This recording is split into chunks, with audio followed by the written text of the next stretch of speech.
Baik, Assalamualaikum warahmatullahi wabarakatuh. Kali ini kita akan masuk pada materi pertemuan kedua untuk mata kuliah arsitektur komputer. Kali ini kita akan membahas tentang bus-bus di dalam sistem atau bus-bus sistem. Baik, tanpa mengulur waktu, mari kita mulai.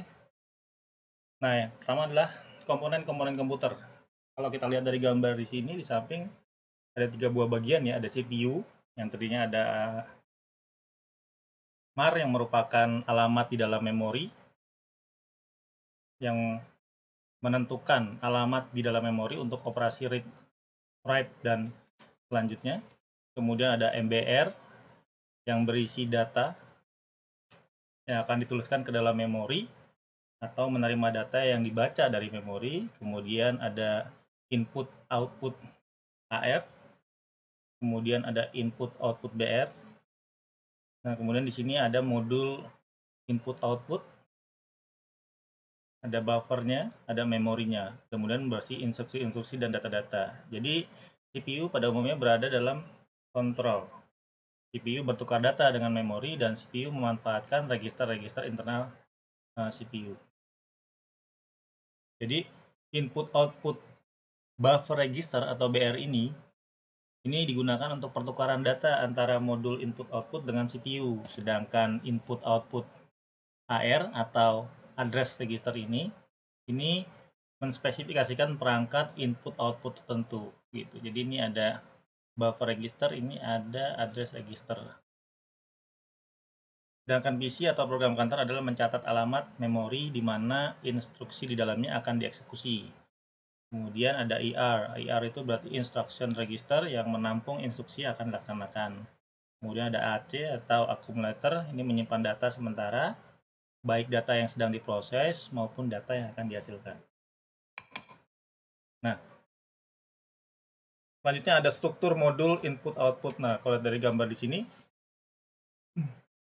ini ada saluran data, ada data register, status kontrol register, dan seterusnya. Ada saluran alamat, kemudian ada saluran dari kontrolnya sendiri. Nah, modul I/O adalah interface atau central switch untuk mengendalikan satu atau lebih peripheral atau perangkat input-output. Konektor mekanis berisi fungsi logik untuk komunikasi antara bus dan peripheral. Tidak hanya sekedar modul penghubung, tetapi sebuah piranti yang berisi logika dalam melakukan fungsi komunikasi antara peripheral dan bus komputer. Modul I/O sendiri adalah merupakan komponen dalam sistem komputer. Nah, dia bertanggung jawab atas pengontrolan sebuah perangkat luar. Kemudian bertanggung jawab atas pertukaran data antar perangkat luar tersebut dengan memori utama. Kemudian antarmuka internal dengan komputer atau CPU dengan memori utama. Kemudian antarmuka internal dengan perangkat eksternal untuk menjalankan fungsi-fungsi pengontrolan. Nah, fungsi utama modul I/O itu adalah sebagai piranti antarmuka atau interface ke CPU dengan memori bus system. Kemudian sebagai piranti antarmuka dengan peralatan peripheral lainnya dengan menggunakan link data tertentu.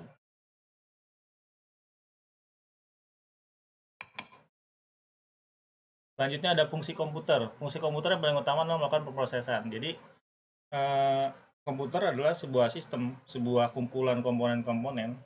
Ya, mereka mempunyai tugas dan fungsinya masing-masing. Berbagai macam data dan informasi adalah data yang diproses oleh komputer. Jadi hasil dari pemrosesan itu adalah berupa data atau juga informasi. Data yang diproses akan menghasilkan output yang berupa informasi. Kemudian pengolahan instruksi dalam CPU terdiri dari 2 langkah, yaitu pembacaan operasi pembacaan instruksi atau fetching ya, atau operasi pelaksana instruksi atau execute. Siklus instruksi yang terdiri dari siklus fetch dan siklus eksekusi ini. Kita lihat dari kayak algoritmanya nih, dari start, mulai, kemudian mengambil instruksi berikutnya. Nah, ini adalah bagian dari fetch-nya, siklus fetch-nya. Sedangkan mengeksekusi instruksi, ini adalah siklus eksekusinya sampai dia balik lagi untuk mengambil instruksi berikutnya. Kemudian halt. Nah, pada CPU yang umum, sebuah register program counter atau PC dipakai untuk mengawasi instruksi yang akan dibaca selanjutnya. Instruksi yang dibaca akan dimuatkan ke dalam sebuah register atau IR atau instruction register. Secara umum, aksi-aksi ini dibagi menjadi 4 kategori, yaitu dari CPU ke memori.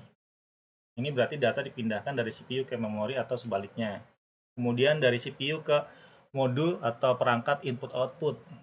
Ini data dapat dipindahkan ke atau dari dunia luar dengan pemindahan antara CPU dan modul input-output. Kemudian pengolahan data. CPU dapat membentuk sejumlah operasi aritmatik ataupun logik. Ini tugasnya ALU ya, arithmetic logical unit ya. Kemudian ada kontrol. Ini adalah sebuah instruksi yang dapat mengubah urutan eksekusi. Nah, ini keseluruhan ini adalah siklus dari fetch. Dia mainnya di sini. Mengambil instruksi selanjutnya, ini siklus fetch-nya. Nah, selanjutnya ada siklus eksekusi. Dia mainnya di sini. Pada bagian ini, proses yang ini. Dia mengeksekusi setiap instruksi yang ada. PC berisi alamat instruksi pertama. Alamat dimuatkan ke dalam IR. IR tadi adalah instruction register. Jadi dia menyimpan instruksi-instruksi. Kemudian 4 bit pertama di dalam instruction register mengindikasikan bahwa AC akan dimuatkan. Kemudian 12 bit sisanya menentukan alamat. Kemudian PC dinaikkan nilainya dan instruksi berikutnya akan diambil. Isi dari AC yang lama dan isi lokasi yang baru ditambahkan dan hasilnya disimpan ke dalam AC. Kemudian PC dinaikkan nilainya dan instruksi berikutnya akan diambil. Isi AC akan disimpan ke dalam lokasi yang baru.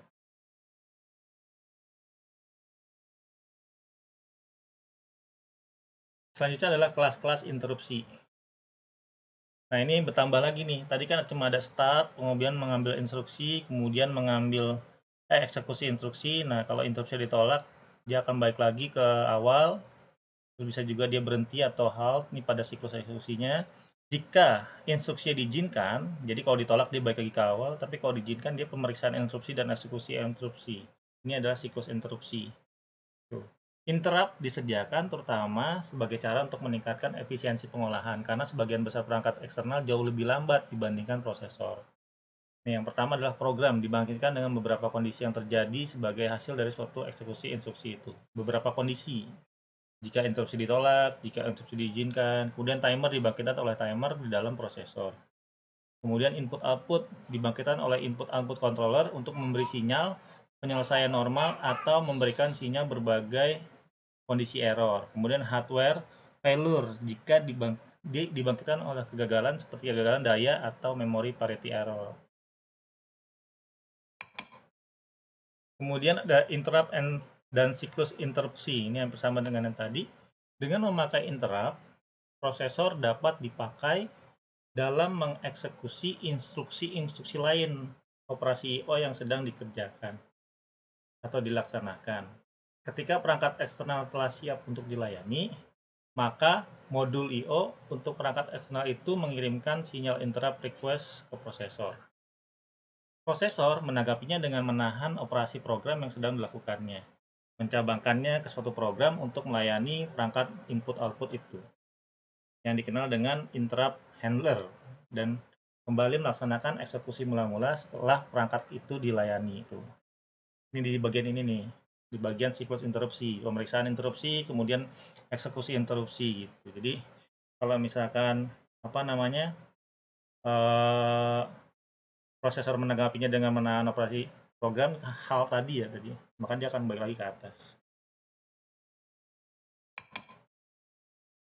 Lalu selanjutnya ada multiple interrupt. Nah, ini di tengah jalannya program, dia ada interupsi-interupsi itu oleh handle X, kemudian ada handle Y gitu. Dengan tidak mengizinkan terjadinya interupsi lain pada suatu interrupt sedang diproses atau interrupt lain ditangguhkan.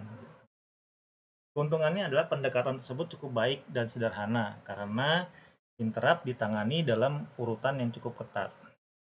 Sedangkan kekurangannya adalah pendekatan ini tidak memperhitungkan prioritas relatif atau kebutuhan waktu kritis. Dengan mendefinisikan prioritas bagi interrupt dan mengizinkan interrupt berprioritas tinggi menyebabkan interrupt handler yang berprioritas lebih rendah untuk menginterupsi diri sendiri. Tuh, disable interrupt, nice and simple.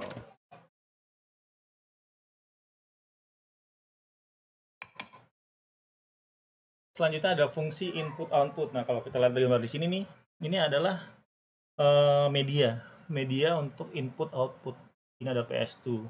Ini portnya untuk keyboard, ini warnanya ungu. Sedangkan PS2 portnya nih untuk mouse warnanya hijau. Ini sekarang udah jarang ya kalau kita pakai PS2 ya. Rata-rata udah pakai USB semua gitu. USB port nih, tapi kalau misalkan pakai mainboard yang CPU iya, kalau laptop sih udah jarang. Atau laptop udah nggak ada ya. Kemudian ada USB port yang 3.0-nya ya. Kemudian ada Ethernet port, ini buat jaringan RJ45. Ini ada 2 USB-nya. Kemudian ada serial port, ini buat RGB ya, dial up modem. Oh bukan, ini modem. Nah, ini baru buat RGB-nya nih. Kabel RGB, monitor RGB. Ini buat dial up modem, buat modem. Ini buat port printer, ini yang serial ya. Rata-rata sekarang printer udah pakai USB semua. Tapi kalau yang dot matrix masih pakai printer yang menggunakan serial seperti ini. Kemudian ada speaker nih warna hijau. Kemudian ada ini buat line in-nya nih, headset ya. Ini warnanya biru. Kemudian ada microphone yang warnanya pink. Nah, ini buat game port joystick kayak di PS2 yang itu ya, tapi beda sih dia. Ini yang serialnya. Tapi semua rata-rata sekarang sudah pakai wireless ataupun sudah pakai USB minimal ya. Nah, sebuah I/O dapat bertukar data secara langsung dengan CPU. Sebuah I/O juga dapat bertukar data langsung dengan memori. Pertukaran data antara input, output, dan memori. Di dalam kasus ini, CPU memberikan otoritas kepada modul I/O atau modul input output untuk membaca dari atau menulis ke memori, sehingga perpindahan data terjadi tanpa terpaut dengan CPU. Selama perpindahan seperti itu, modul input output mengeluarkan perintah baca atau tulis ke memori yang membebaskan CPU dari tanggung jawab pertukaran data. Jadi memori. Makanya nggak aneh kalau misalkan kita buka aplikasi, kemudian masukin apa, itu kalau misalkan kita buka Control Alt Del, kemudian kita lihat proses yang berjalan di bawahnya, nanti kelihatan kayak gini nih, misalnya kayak gini. Control Alt Del. Kemudian Task Manager. Nah, di sini ada performance. Nah, itu kebaca tuh. Semuanya di sini memorinya. Jadi apa yang dilakukan, dia dikejar diproses sama memori dulu. Makanya banyak nih, saya dari 16 GB aja udah kemakan 57. Ini saya nggak buka apa-apa ya. Tidak buka apa-apa, cuma browser, kemudian PowerPoint dan sebagainya. 5,7. Tapi kalau misalkan saya lagi coding, misalkan buka Android Studio atau buka emulator, wah itu bisa sampai 10 gigaan ya. Tinggal sisa 6 atau 5 gigaan lagi gitu. Coba aja kita lihatnya. Android Studio. Langsung naik dia deh. Coba kita lihat berapa memori yang termakan. Tuh udah naik ke 6. Bayangin kalau misalkan laptop kita atau PC kita cuma 8. Tuh udah naik 7. Coba sekarang saya jalankan emulatornya.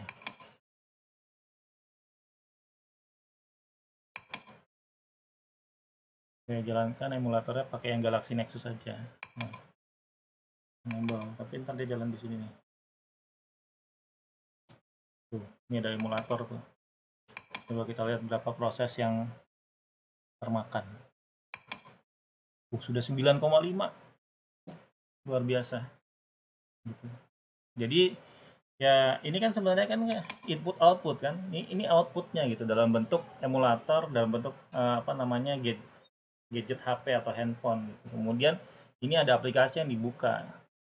Ya semuanya diproses oleh memori dulu gitu.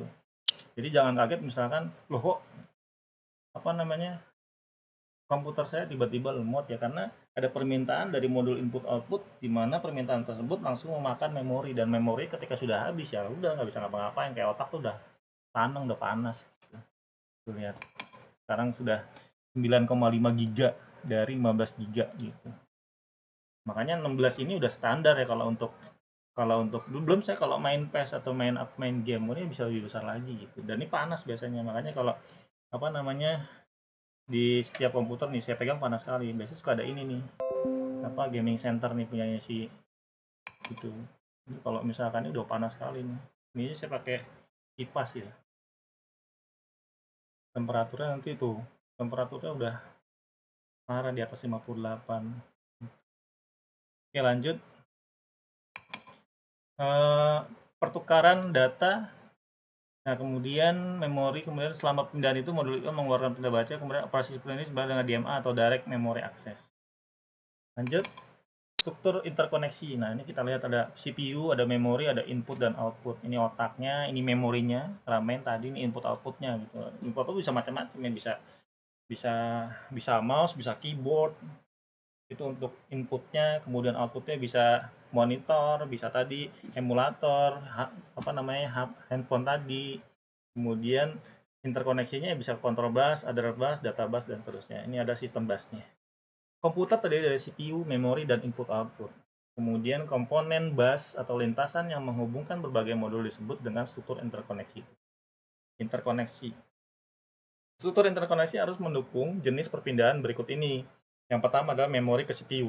CPU membaca sebuah instruksi atau satuan data dari memori. Kemudian CPU ke memori berarti CPU menuliskan sebuah satuan data ke memori.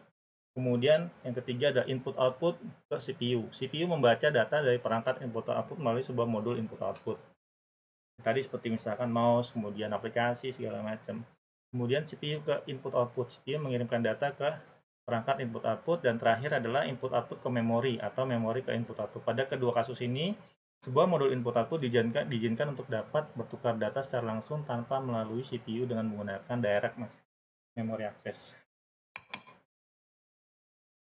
Bus nih, control bus, address bus, data bus adalah media transmisi yang dapat digunakan bersama. Bila dua buah perangkat melakukan transmisi di dalam waktu yang bersamaan, maka sinyal-sinyal akan bertumbang tindih dan menjadi rusak.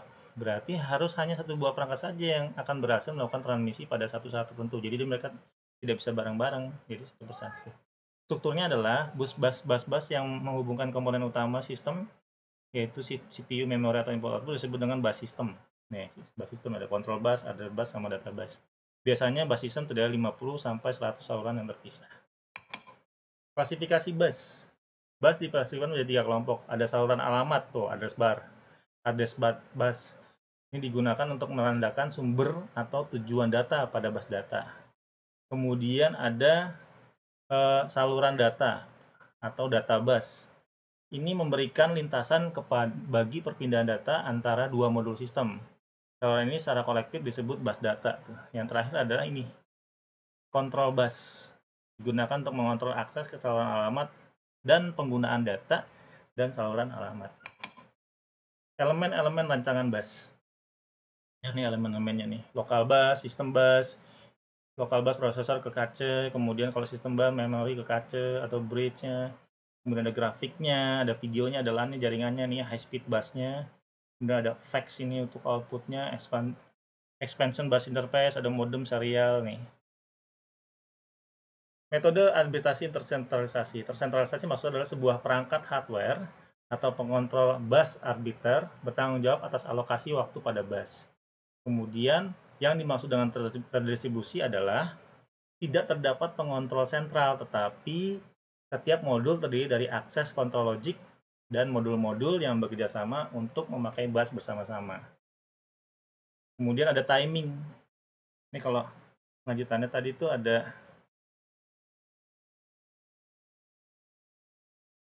ini tadi nih. Timing berarti ada sinkronisasi ya, terjadinya event pada bus ditentukan oleh clock. Kemudian asinkronus, terjadi event pada bus ditentukan oleh event sebelumnya. Jadi timing itu ada dua, sinkronus dan asinkronus. Kemudian lebar bus.